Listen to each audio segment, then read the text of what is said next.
Hey, what's going on, everyone? Justin here, and in this video, I just want to share the books I'm going to try to read during the month of March. The March is pretty well known now for March of the Mammoths, which, for those who don't know, it's a really cool reading event, trying to read really big books off your shelves that are 800 pages or more.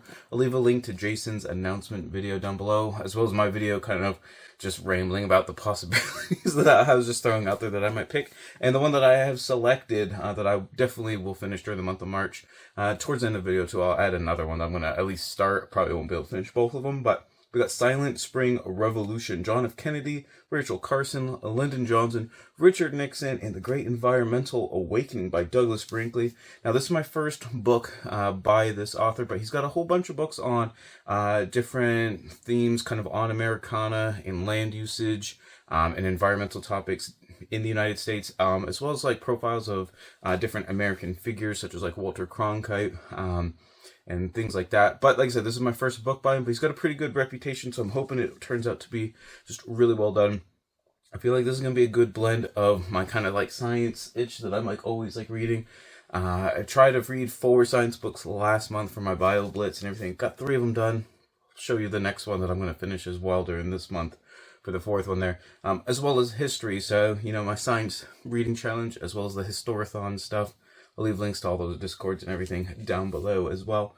But yeah, this is all about the long 60s, so roughly 1960 to 1973, I believe, kind of dealing with the presidencies, you know, in the subtitle there, and how during like the 60s and early 70s, lots of different government agencies, lots of groundswell movements and grassroots movements for environmental protections between like water, air, land protections, you know, endangered species, everything like that was kind of coming together and finally, you know, really taking good form and taking shape and everything like that. I don't know too much about like kind of the history behind a lot of that stuff, so I think this is going to be just like kind of a good, I guess I'm hoping it's just going to be a really good book, kind of filling in all the gaps in my knowledge there, about kind of the foundations and origin stories of a lot of these kind of groups and organizations and government agencies and stuff, things like that. So, like I said, I think it's going to be a good blend of the history and the science that I really enjoy, so hopefully that pans out well.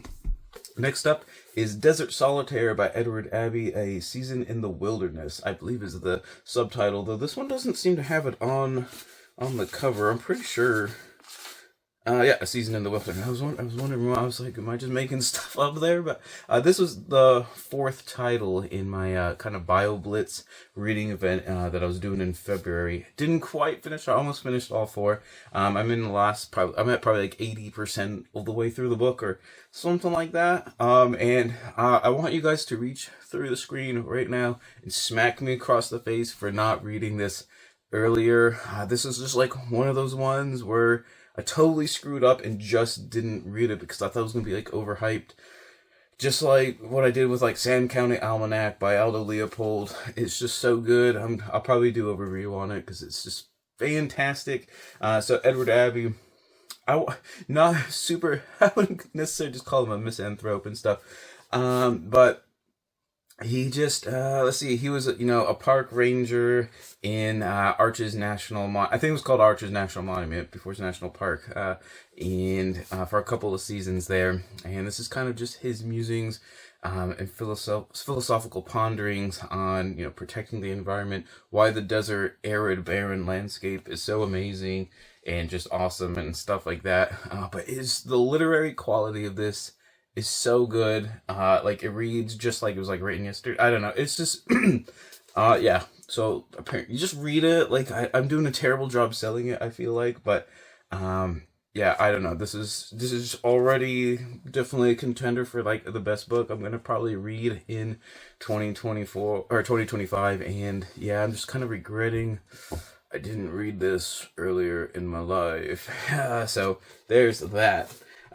So next up, let's see, we got my philosophy very short introduction read, and I pick one of these Oxford very short introductions each month to read with people in my philosophy reading challenge Discord. Like I said, I'll leave all the links to those down below.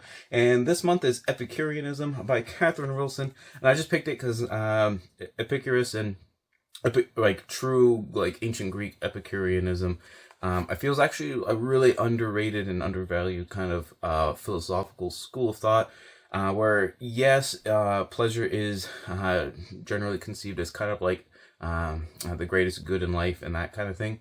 However, the way you kind of go about it and obtaining it and all that stuff is by not necessarily wanting all these things and stuff like that, and you take pleasure in all like the simple and little things in life.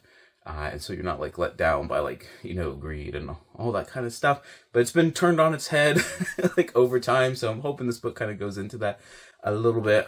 People have been really, more so than I actually thought they were going to be, enjoying this series. So these Oxford very short introductions. It's a series, but then, none of the books are really related to each other or anything like that. But yeah, so I'm really glad they're panning out for a lot of people. And I can't remember off the top of my head. I want to say a very short introduction to philosophy of the Middle Ages is coming up next in April. I don't know. I was gonna say May, but anyways, I'll correct that like up there if that's not the right one, in case you want to kind of join in and get ahead of the game and stuff like that. But I'm really looking forward to that one. So that just leaves kind of a free-for-all after that. Silent Spring Revolution might actually take me a little bit longer, though. I had a super fantastic reading February. It was probably the best reading month I've done.